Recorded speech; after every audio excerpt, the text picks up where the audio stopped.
أهلا ومرحبا بكم في برنامج داخل واشنطن. أنا مضيفكم روبرت ساتلوف. تؤدي انتخابات 2024 واحدة من أكثر الانتخابات التي لا يمكن التنبؤ بها في تاريخ أمريكا. تزامنت هذه الانتخابات مع حدث مهم آخر، وهو المناظرة بين المرشحين لمنصب نائب الرئيس. في العادة تكون هذه الأحداث عادية نظرا للعدد القليل من الأميركيين الذين يصوتون بناء على ما يؤد به المرشحون أو يقولونه، لكن الوضع في هذا العام قد يكون مختلفا، فقد أصبحت نائبة الرئيس هي المرشح الرئاسي الديمقراطي قبل شهرين فقط، وبالنظر إلى السن والصحة المرشح الجمهوري دونالد ترامب، وهو الذي نجا من محاولتي اغتيال في الحرب السيف، فيجب على الناخبين إجراء تدقيق إضافي قبل انتخابه. ماذا تعلمنا من المناظرة بين دي فانس السناتور الجمهوري من ولاية أوهايو وتيم والز الحاكم الديمقراطي لولاية مينيسوتا؟ هل استطاع أي منهما من تزويد فرصة فوز حزبه في نوفمبر؟ وهل ارتكب أحدهما خطأ قد يخسره أصواتا؟ لمناقشة المناظرة بين الرئيسين المحتملين في المستقبل، يسعدني أن أرحب بلجنة من الخبراء السياسيين ميني راكر وتود جيلمان وأليكس كانجيتانو. Welcome back to Dakhel, Washington. The nominees for Best Supporting Actor in a political campaign were on the debate stage as the two vice presidential candidates, Governor Tim Walz of Minnesota and Senator J.D. Vance of Ohio, met and debated in perhaps their only face-to-face encounter of this presidential election cycle. To help explain what happened and what the implications may be for our vote on November 5th, I'm delighted to welcome Todd Gilman, Minnie Racker, and Alex Gangitano. Thanks so much for joining us today. So, just first the big picture. We're going to get into all the details, but big picture, your takeaway, Alex Gangitano. Yeah, I think the biggest takeaway for me was this was a pretty policy-focused and civil debate. I think we've been really used to former President Trump being on a debate stage and there be these viral moments that, he's baited into saying something or says something critical of Vice President Harris or President Biden. In this situation, they really talked about things like immigration, things like the economy, things like abortion rights, and what each side would do on these issues. They also talked on a personal level. They related. They even agreed in some things. So it was kind of a unique debate on something I think a type of debate that we haven't seen in several years. But that was my biggest takeaway, was that they actually focused on policy. Okay, a civil debate on policy. Minnie, what's your big takeaway? I would agree with Alex. I would also say that I think both candidates conducted themselves pretty well. I would say that they basically drew the debate to a tie. They both kind of improved their likability among voters. They introduced themselves to the American people, which I think was both people's goals. They both came off as, nice, reasonable people, which is not a way a lot of us think of our politicians these days. So I would say both candidates can kind of walk away feeling like the debate night was a success. Nice, reasonable people, a phrase we rarely use in American politics today. All right, Todd Gilman, what was your big takeaway? Well, I'll play off of those insights, which I generally agree with also. Walz is likable. He gives off a Midwestern affability, but J.D. Vance is not so likable.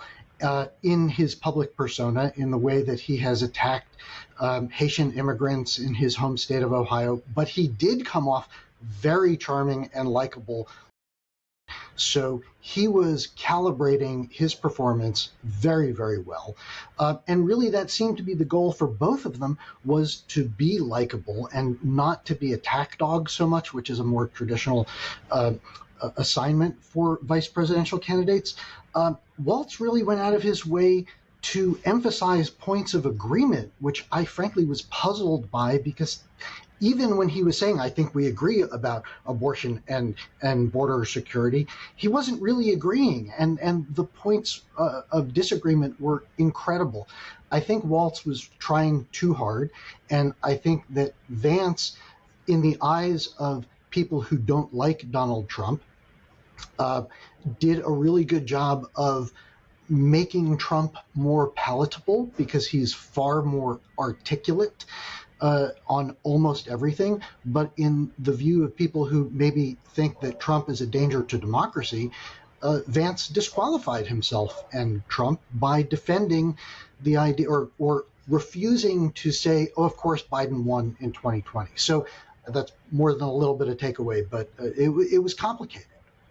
Okay, complicated. We're going to get into all of these issues in the course of our conversation. I do want to begin with something of special interest to our Middle East viewers. This may have been, I'm not 100% sure, this may have been the only national presidential level debate that opened with a question about the Middle East. It was the very first topic that the moderators raised, and it was about Iran's barrage of missiles against Israel and the potential for an Israeli response to Iran, and what the U.S. position would be in the context of an Israeli retaliatory attack on Iran. I don't know whether it made any impression on you. It made an impression on me, given what I do for a living. But it was the first question last night. Any observation from how either of the nominees fared on this Middle East question? Todd, I'll start with you. I thought it was one of the Democratic candidate's weakest moments. He clearly is out of his depth as a governor from Minnesota and a former congressman. Foreign policy is not his forte. He misspoke at one point and referred to Israeli proxies in the Middle East when he was clearly talking about Iranian proxies.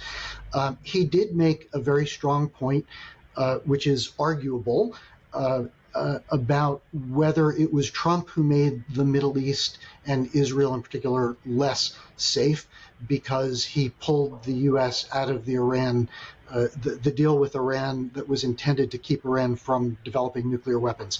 Vance had an excellent comeback, which was a better debater. If Walz had been a better debater, was a better debater, he could have come back to it. But Vance made the point that when Trump was president, there were no wars in the Middle East or anywhere else that broke out, and everything that people complain about chaos in the world, it was pretty stable, because people were afraid of America and afraid of Trump. It was a much stronger moment for him. And to the direct question, which was, would you, if you were advising the president, suggest that you give the okay to Israel to make a preemptive strike on Iran? Walz was a little evasive and seemed to be out of his depth, and Vance was right on point and said, hey, if Israel wants to do it, we're behind them. So I will note from somebody who looks at this issue 24 hours a day, neither candidate actually took the opportunity to repeat a line which presidents have had for the last 15 years, which is Iran will not get a nuclear weapon on my watch. Something that Republicans and Democrats have commonly said.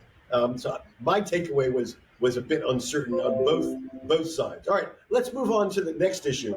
What do you think was the best moment for Tim Walz? Minnie? Yeah, I think this one's pretty clear. I would say it's the moment where he asked J.D. Vance whether Donald Trump won or lost the 2020 election. And J.D. Vance completely refused to answer that question, tried to dodge and pivot. And Walz had the line about, he said something like, that's a damning non-answer, which, he's calling out what politicians do all the time. They say these kind of mealy-mouthed things that don't mean anything. And, the Harris-Walz campaign immediately celebrated this moment. They think this was Tim Walz's best answer of the night. And basically, 12 hours later, they've already cut an ad highlighting that moment. I think it just kind of goes to show exactly what they want from Tim Walz. He's this kind of plain-spoken, says it like it is guy, relatable to normal viewers. A continuation of American democracy, kind of a continuation of the Biden theme of, we're going back to normal. Donald Trump and J.D. Vance is not normal. And like we've talked about, that was a departure from the rest of the night where, these guys were kind of making nice, talking about points of agreement. And this was the one moment where I think Walz really effectively drew a contrast with his opponent and kind of highlighted to voters, here are the choices that you have. And I think that's been pretty widely celebrated. Okay, so if the best moment for Tim Walz was when J.D. Vance evaded the January 6th, the 2020 election result question, Alex, what would you say was the best moment for J.D. Vance? Yeah, it actually goes back to that first Middle East question that you were talking about, when he was strong on support for Israel. He kept to Republican talking points, but I think the bigger picture about his answer in that first question was that he showed off a human side of him. He showed off how good of a debater he is, which some of us in Washington knew that he's a pretty good debater. He had a New York Times bestseller. He has done book tours. I mean, he's pretty experienced with speaking in rooms like this and vouching for himself. And in this situation, he showed off right away that he was a pretty sharp debater. He also humanized himself in a sense of he quickly brought up that he dealt with drug addiction in his family, that he grew up in poverty,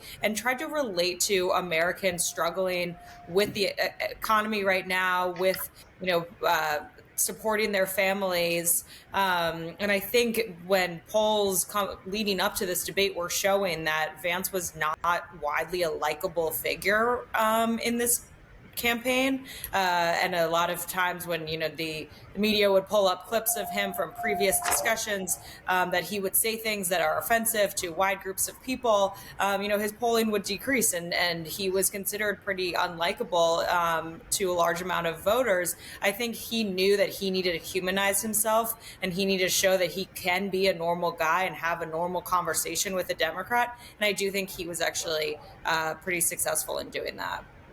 Okay, very good. Well, when we come back to the break, we're going to ask whether either candidate violated the prime directive of vice presidential debates, namely, do no harm to your candidate. And we're going to look at the last 4 weeks of a mad dash to November 5th in just a moment.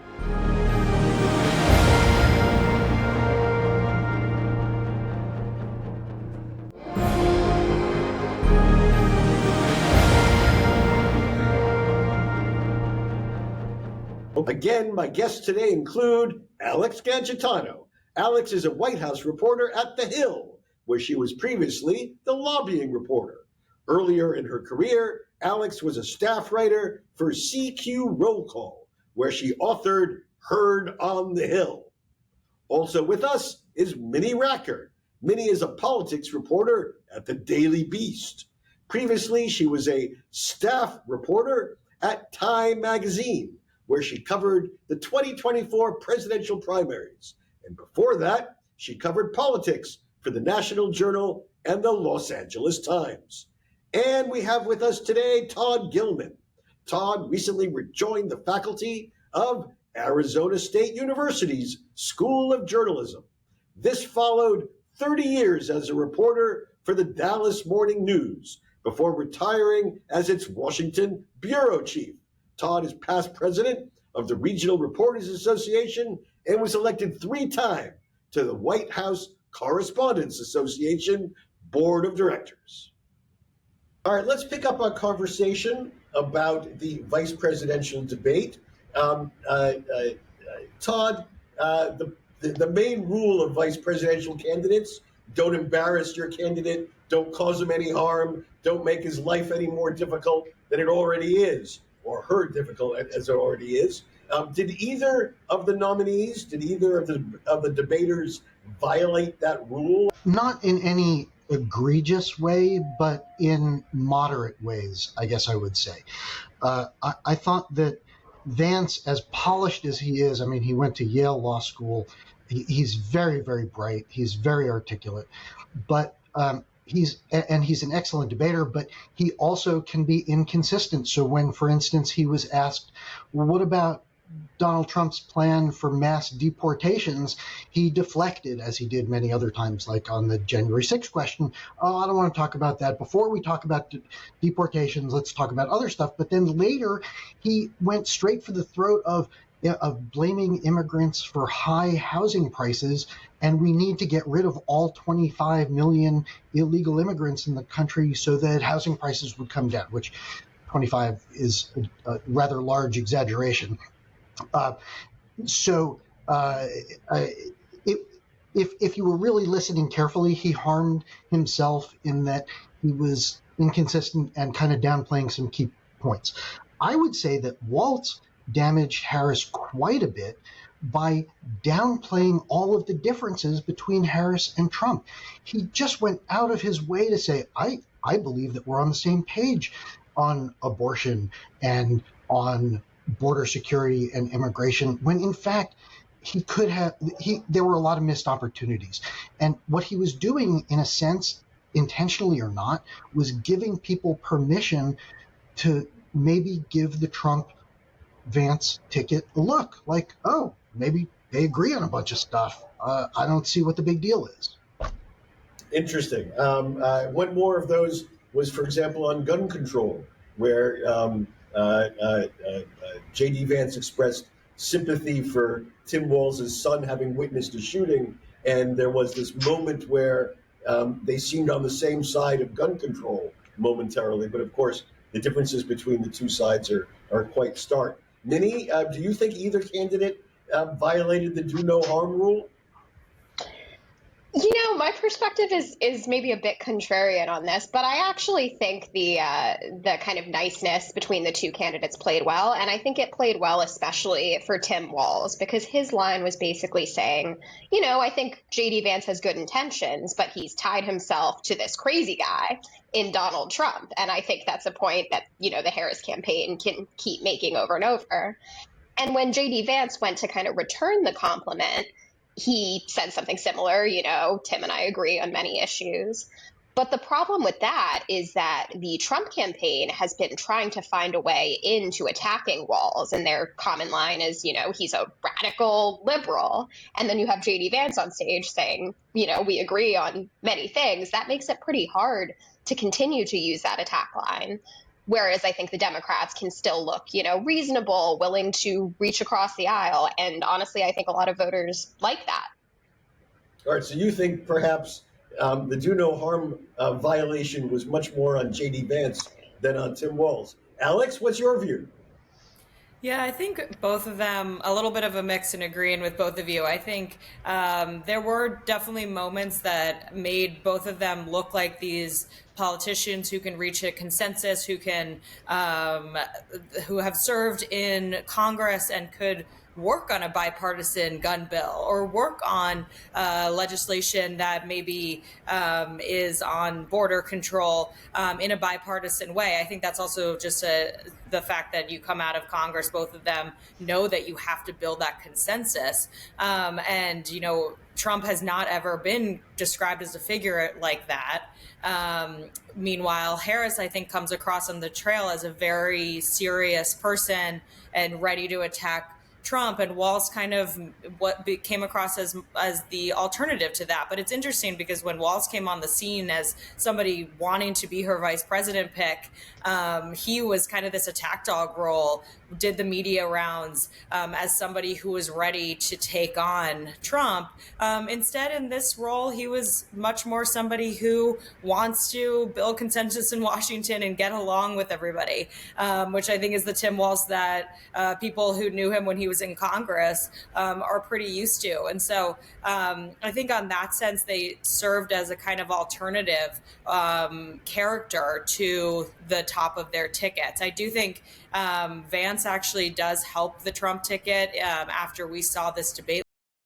He's somebody who, Trump, I think, took on because of his roots in Ohio and rural America. But we see here that he is somebody who might be open to consensus building, and he can maybe bring in folks that think that Trump isn't, civil enough or get along with people enough, in the way that Mike Pence was able to bring in the religious right, bring in evangelicals and conservatives. Maybe Vance needed to bring in some folks that think that Trump is a little too harsh and too divisive. And I think he was able to set some groundwork for that. All right, very interesting. All right, let's take a step back. We have just a month to go in our election campaign. Early voting has started in 20 states. I, for example, have already cast my ballot in the state of Maryland. Now campaigns have to make decisions about where to spend those last millions of dollars, where to deploy their candidates. Todd, when you look, let's say, at the Republican side of the aisle, what are the big decisions that Donald Trump and his campaign have to make? Where do you think they're going to be focusing, spending those millions? The Republicans can effectively deprive Democrats of any real chance of winning if they can take Pennsylvania. So they're on the attack in Pennsylvania. And Alex, this has been a campaign full of surprises. Different candidates on the ballot today than when we started. 2 assassination attempts against the Republican candidate. A month to go. What's the next surprise? Something's going to happen. What do you think? Yeah, it's always the big question every cycle of what could be the October surprise, but we had July surprises, we had June surprise, we had August surprises. So I think, maybe us reporters would not want an October surprise after all these surprises. But, you never know, and it's precedented for something to pop up. There's always the question of, does some past moment of some candidate or running mate come up in the news? Of course, I think the one that always comes top of mind is the Access Hollywood tape that came out right before Trump was elected in 2016. So a moment like that of a inappropriate past situation that can turn off voters. We do know that Trump is Teflon in those kind of moments, and they tend to not really impact his base and their support for him. But would Harris have a moment like that, which could impact her? And then another question, which is something that's going on uniquely in this cycle, is the political violence. And that we have seen, 2 assassination attempts on Trump. We have seen the Secret Service questions over ramping up security. Could there be another situation like this with just so much divisiveness? Well, I think we should buckle our seats and get ready for a rough ride for the last month of this campaign, if the last few months were any guide. I want to thank you, Todd Gilman, Minnie Racker, and Alex Gangitano for helping explain the vice presidential debate and to take us to the last month of our big president's campaign. Thank you for joining us on Dakhel, Washington. وصلنا إلى نهاية هذه الحلقة من برنامج داخل واشنطن. إذا كانت لديكم أسئلة أو تعليقات حول هذه الحلقة وخاصة حول دور نائب الرئيس في نظامنا الدستوري، أرجو التواصل معي عبر تويتر على هاشتاغ InsideWashington أو مباشرة @RobSatloff. أراكم في الأسبوع المقبل وهتدلك هين. شكرا لكم وإلى اللقاء.